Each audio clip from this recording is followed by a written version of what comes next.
Everyone, welcome to another edition of Founder Wisdom Podcast, Not So Far Future Edition. Today we have Abdul Janabi with us. He is CEO and co-founder of Future Condos.io. We will talk about real estate today, about startups and the future. So, Abdul, welcome. That will be an interesting podcast. Introduce yourself. Tell us a bit more about the company. Absolutely. Well, thank you very much for having me, Charles. My name is Abdul Janabi. I'm the co-founder and CEO of Future Condos. We are, a property technology software platform where we are streamlining the pre-construction transactions, between real estate developers, brokers, as well as end buyers. The website.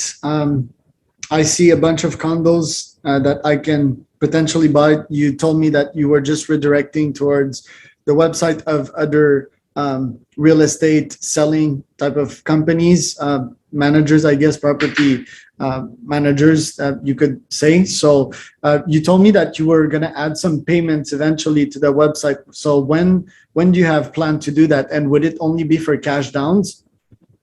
Correct. So we are planning to roll this out, next year, early Q1, end of Q1, early Q2. Just because there's a lot of legal around, collecting payments, large amount of payments and processing these payments. And we don't want to kind of touch these transactions as of now. But this is certainly where we're going, and this is where the industry is heading towards. Okay. And what's the plan with that website? Why did you decide to go in there? Why did we decide to start something with real estate? Why? So that's actually very interesting. I come from a marketing and sales background. I ran an ad agency for 7 years, and throughout my time working there, I personally realized there's about 40% of our clientele. They were real estate developers, and we were marketing and pushing these projects that are coming soon, under construction, and kind of helping them put together a campaign where, we attract interested buyers who are willing to spend that large amount of money, to potentially buy something that's not built yet. And what we realized as we were going through the process, we realized that the industry was not as simple as it seemed. It was working in silos, right? Buyers never knew what was going on. Real estate agents never really knew what was available to sell, and what's the current prices. You always, as a buyer, you see that listing price for 700,000, and then you end up buying it for 800,000. It was never too accurate, because the way we looked at it, it's always like your credit card bill. You will never catch it. It's catch-22.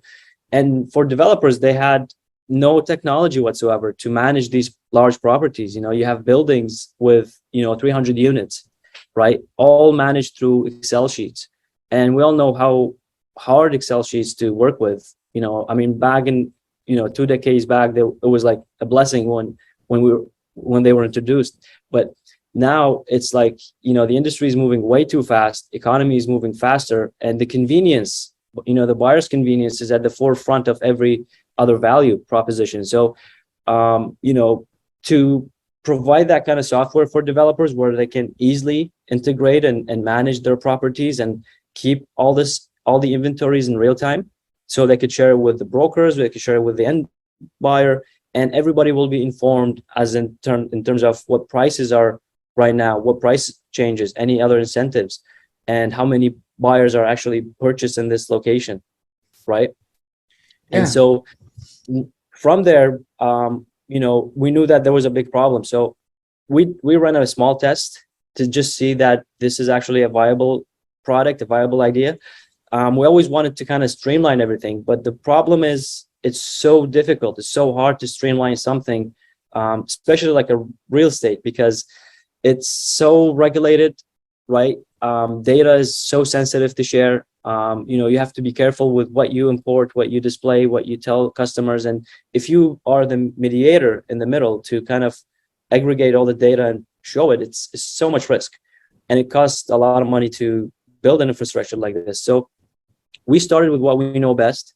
We kind of like followed the same strategy developers use, which is sell it before it's built. And then we that's what we've done. We put everything together as minimal as possible, minimal viable product. And it took us about a year, less than a year, to actually put together. And that's when we seen like a sufficient traction. And we thought like, hey, this is a really solid opportunity if we do it right and if we do it better than everybody else, and we provide so much value to the end user, right? This is our mission, is to make sure that the buyer, the home buyer, gets a frictionless experience buying a pre-construction home. Okay. And the projects that I see on the website, do they actually exist or they're about to get built? So there's some under construction, there's some proposed, but majority you see on the website, they're all under construction at the moment. We don't deal with anything that's completed. Anything that's, as soon as it's completed as a building, we take it off the site, and then we kind of archive it somewhere until we decide what to do with it. I know property management is huge, so this is maybe a segue that we want to look at in the future. But we only focus on pre-construction homes. There's no proper source where, especially for home buyers, they see a lot of cranes when they drive by, they see a lot of holes in the ground, but they never know what's going to be built there. How large is the development, who's developing it, what are the return on investment on these projects, and it just up in the air for many people. Okay. And how do you make money off that? Like, do you charge the developers? Do you charge the clients? You also have a platform for real estate investors. So what are your fees basically? Right. So we actually have a multi-business model implemented in this software, just because it's a multi-sided marketplace. So for the developers, we actually have two different ways. We charge them per, like, to use our software as a subscription base. And for if they would like to market to our network of investors, that's an additional fee depending on what are the requirements for the campaign, as well as in the future, whenever we're going to process their payments, their initial deposits, and that's between $5,000 to $10,000, we take a processing fee on that. Okay. Right. So is there any revenue in the company right now, or? Yes. So we are actually in revenue at the moment. Okay. And did you get like seed funding, or are you planning to get some? That's actually a very nice and interesting question. So we haven't really got any seed funding because we never focused on raising money so much. Everything was bootstrapped, and it was self-funded. But we are looking to raise money. I'm not sure now is the perfect time, just because we don't need that much money. We don't need the money to begin with, because we still have reserve cash in the bank, and we're generating revenue. So everything seems to be moving in the right direction. But of course, once we are at a stage, to kind of expedite the growth, and we want to fund the growth, that's when we raise money. My strategy is never to raise money to build something and validate it. My strategy has always been, build something, validate it, and then raise money to fund the growth. So that way we can buy a lot more market share than, everybody else. So Sydney, your partner, he's the CTO. He's the one coding all of that, right? Correct. So he did 90%. I would say 110% actually, to start with. But now, he's making sure that everything else is moving as a plan, because when you build something, it's very hard to maintain every single component in the software. So he is managing the entire tech behind it. So my understanding is that you guys built a SaaS. You don't have a pricing plan for that SaaS yet. You're doing mostly consulting on the back end, and you're coming up with a pricing plan for the SaaS later on. Is that correct? Yes. So we know where we want to be when it comes to SaaS pricing, but we also don't want to let the price be the determining factor whether they're going to do business with us or not. Right. Our goal is to focus on which of the value proposition we're actually delivering to these developers, and which one is non-negotiable for them. And then based on that, we're going to set the prices. But as of now, every time we pitch a price, it's never a negotiation. It's always like, how can we get started on that? Okay, got it. And for the clients that you potentially refer, because I tried signing up here and filling up my profile as a customer, say that I like a condo, I just fill up a form mentioning my interest, and then there's a rep that will call me and then that rep might get a cash down from me. That's like the final KPI, right? Right. So even if the rep calls you, the rep still has to send you back to the platform for the unit selection. Okay. Right. So for you as a buyer, there's two different ways to purchase. If you want to deal with a real estate agent, you could do that. But if you don't want to deal with a real estate agent, like you said, you would go in, create your free account, update your buyer profile, and essentially your buyer profile would consist of, going through the verification process. Whatever document you have, legal government document, scan your ID, scan your face. We make sure that it's validated. And then, if you have a pre-approval, mortgage pre-approval, you would upload that and we would tell you how much you would qualify for. And then you would go and reserve that unit. So you would say, if you already found a unit, you would go on this level. I want level 10 facing north. I wanted 2 bedrooms and I want to add all these add-ons. And as you move through that process, we tell you what kind of incentives you are qualified, you qualify for and how much in savings they're worth. Right. Okay. Once you submit that worksheet, essentially you have, a developer will draft the purchase agreement because they have your legal information and they have the unit legal information. So they put it together in a contract. And then as soon as you sign it, you pay the deposit and then you have 10-day cooling period, right? You have 10 days to back off with no penalties whatsoever, Okay. right? So normally we would review the contract and then sign it. In a good day in a regular business. But with this case, you actually sign the contract and then sign it. Sorry, you sign the contract and then read it. Okay. And that's all done on the platform? Yes. Wow. So lots of features to code there. Absolutely. I mean, the back office. So the developer software was designed to automate the entire back office, right? Their back office from building the hype, right? Like building the hype, building the interest, collecting the leads, qualifying those leads, moving them down to the worksheet, drafting these agreements. And even after they close and they buy the purchase agreement, there's the payment schedule, which is the deposit structure where we actually track in every single payment and we notify you as a buyer, we notify the developer. And if there's any, if there's late payments, we tell you as a buyer that you don't want penalties. So make sure you add some cash in your bank. And if there's late payments, we also notify developers to add these penalties. Okay, but that's kind of deep. What is the payment platform you use to track all of that? Do you connect directly with the bank? How do you know that they're late on payments? Oh, because when you buy a pre-construction, there's a deposit structure, right? There's 5,000 on signing. There's 5% in 30 days. There's 15% in the next 90 days. And so we know based on the closing date and based on the signature of the agreement, we track the 30 days and then we tell you in 30 days on September, let's say September 28, an upcoming payment coming up. Because when you sign, the signing date determines everything. Okay, interesting. And but that still didn't answer my question of like, how do you track the payments? How do you know that they're late? Are the payments made on your platform?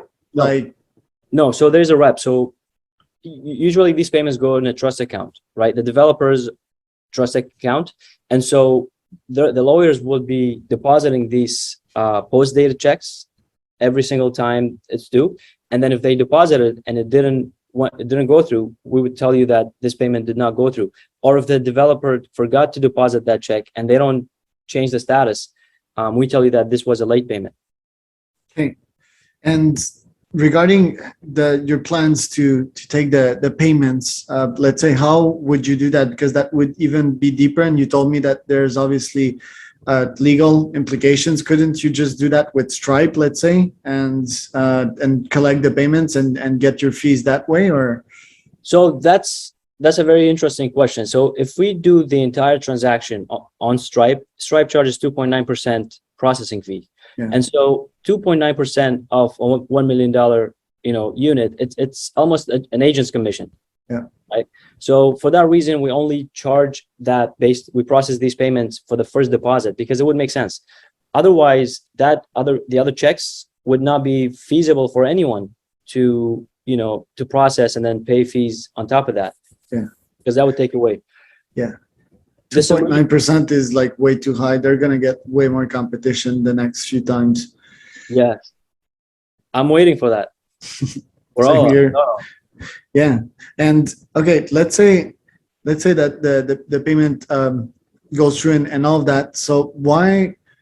So do you charge them like current fees to the developers right now? If you see that the transaction has gone through, it's still free at the moment for them. You don't get anything of that. after the first initial deposit. Yeah. No, we don't. Okay. You're really like in the loyalty phase. You want them to use the platform, and it's free basically. How do you market to these potential condo buyers? Do you buy some ads? Like, how do you get them to know futurecondos.io?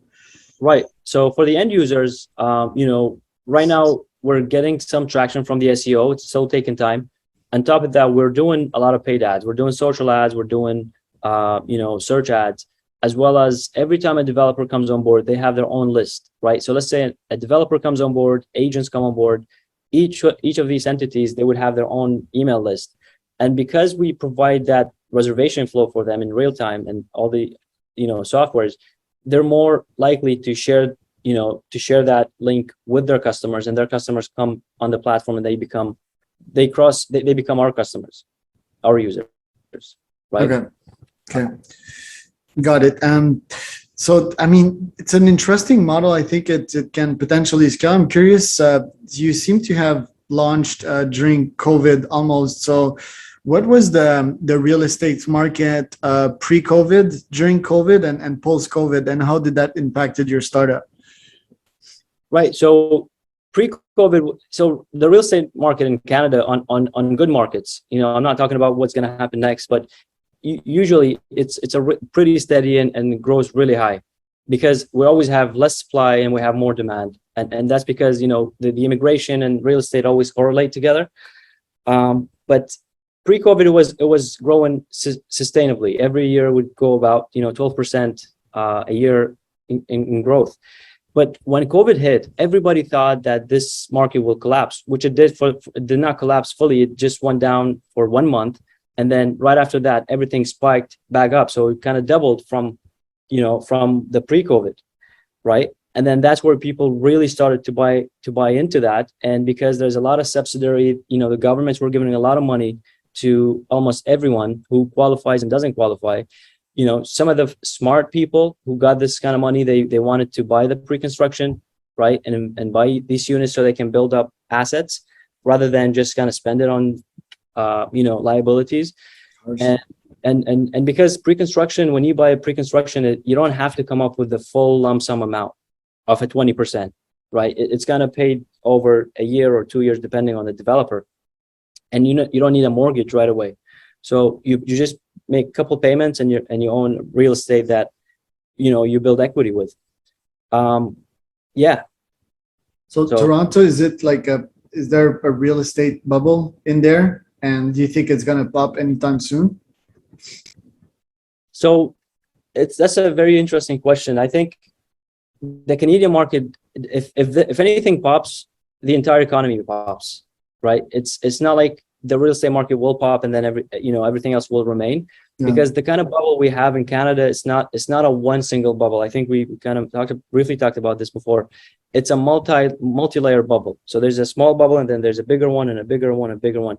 So if it does pop, it would only pop, let's say 10-15% of the market, right? So it would drop by 15%, say maximum 20%, right? And it will stay there for some time until the whole economy goes back up. I think we are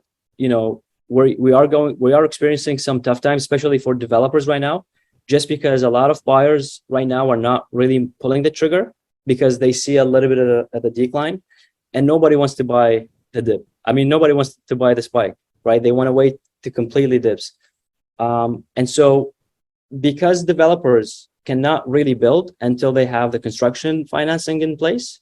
And to get the construction financing in place, you have to sell minimum of 60 to 80% of the building before you start building it. Okay. Right? Essentially, that's why they pre-sell it, so they can show the bank that, hey, we have customers, they already purchased, they signed the contracts, they sign the contract, and so they fund the construction, the construction cost. But right now there's not a lot of activity at the moment, and so everybody's been holding their cash, and developers are really struggling.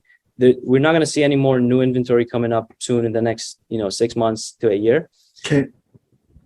But I think if the government does not interfere and does do something, or just kind of start financing these buildings themselves, we're going to be in big trouble. The industry is going to be in big trouble. Let's look at the economics of buying a condo real quick. Let's make like average numbers. So how much do I need to own my own condo project in a good locations like the ones that we see on your website? So is it like, first things first, is it 100 units, the average? And what should I pay for 100 units? Around 30 million to get that going? Yeah, pretty much. So 100 units in a good location. So to build, the building cost would take, $500 per square foot, right? So you're talking about 100 units and multiply that by, average 600 square foot, even though that's very generous. Now it's becoming a lot more smaller. Yeah. You're looking at 25 million in terms of construction cost.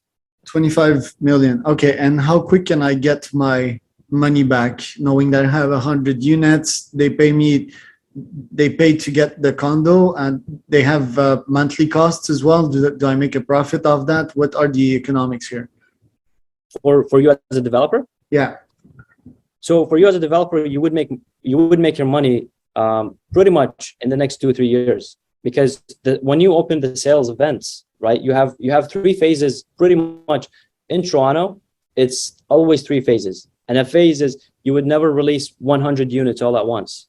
Right? Because the key here is you create a phase and you launch 30 units at 500,000.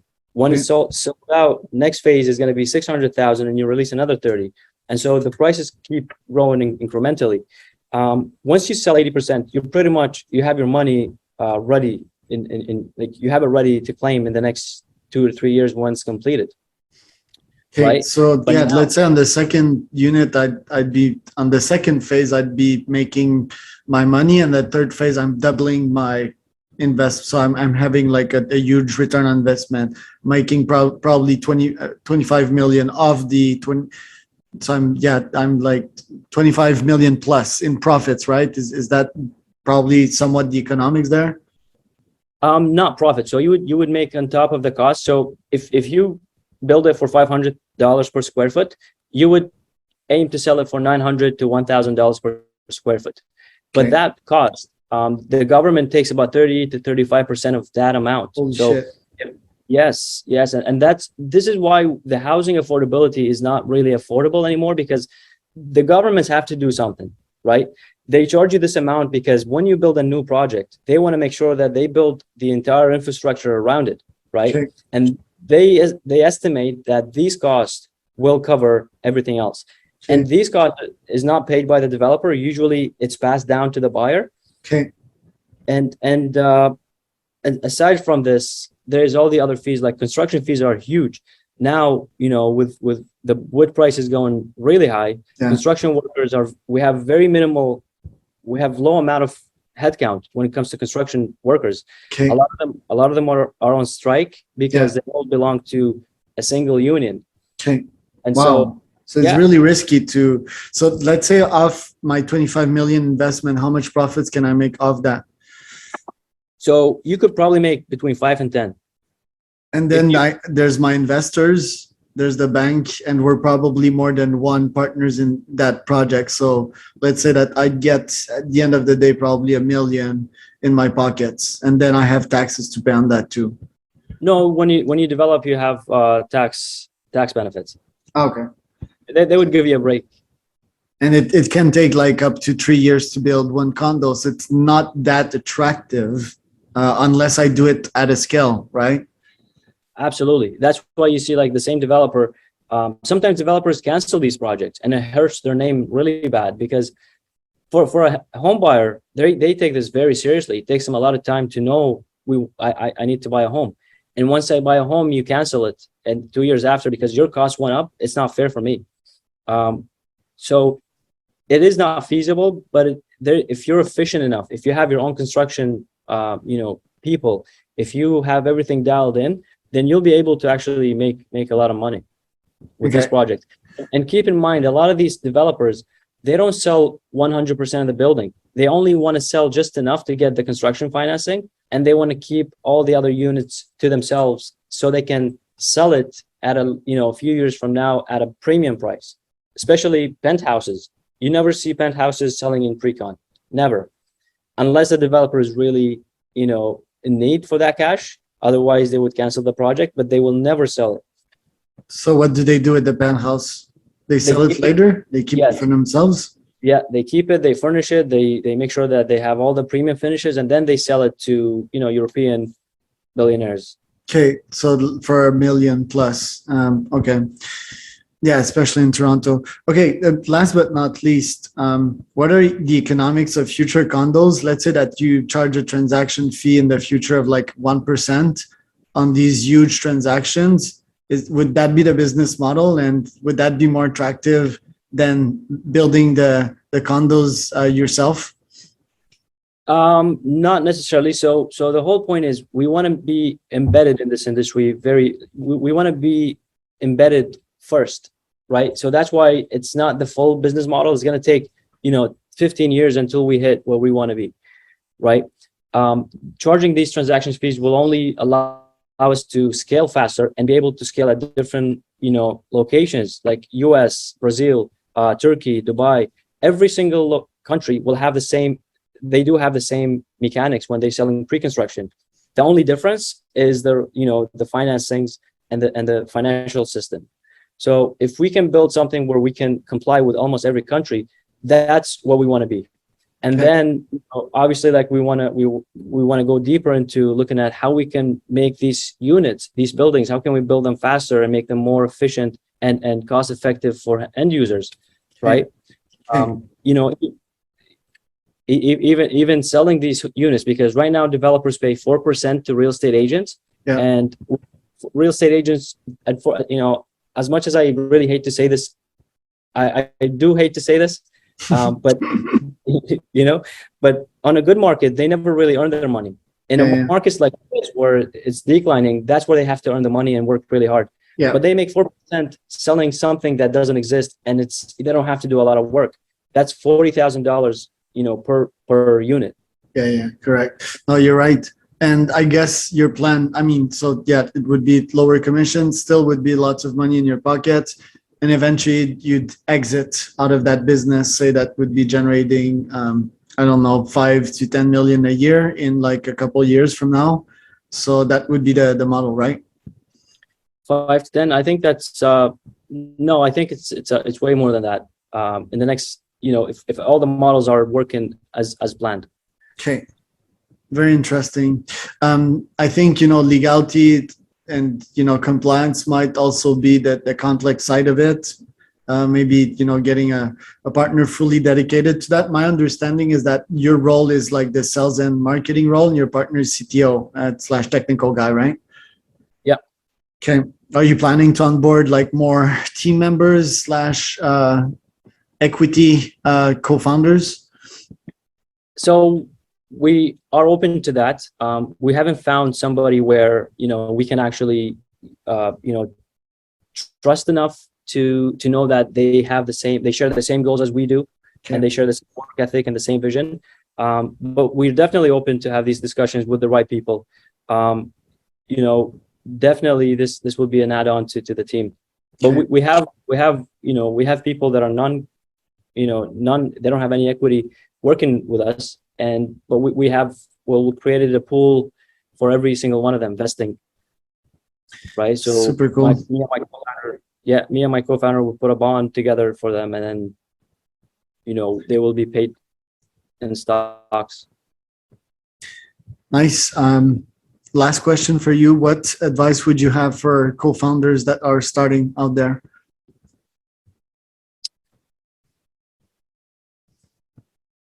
I would definitely say, communication is everything. Before you start any business, you have to make sure that you are the correct co-founders, because the last thing you want, and I'm lucky like this because my co-founder is technical. I'm more on the sales and marketing side, so we never really butt heads too much. We never do, and we both know what we both have to do. Usually, in most cases, I see when it comes to co-CEOs or co-founders or people running the same kind of field, they butt a lot of heads, and eventually, it may not be in the first month and it may not be in the first year. Eventually, your minds will change and each one will go a different direction. But the whole point is communication before everything else, right? Even all the decisions we make, we have to run it together. We don't actually just make them and then notify everybody about these decisions. It's actually listening before everybody else makes decisions, and that saves a lot of problems, saves a lot of grief in the future. Aside from communication, I would say definitely understand the problem, and you have to be obsessed with the problem. Don't be in love with the solution you built just because you built it. Solutions can change, and you have to be open to looking at your competitors as really good teachers. But don't acknowledge them too much. Acknowledge them, but not too much. It's very good. Where can people find out more about you, Abdul, and about Future Condos? Yeah, so I'm on LinkedIn. I'm always on LinkedIn.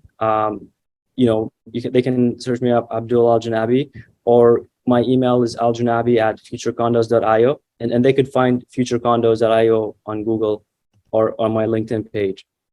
All right. Well, thank you so much for the knowledge you've dropped today. Have a very good day, and we'll be in touch very soon.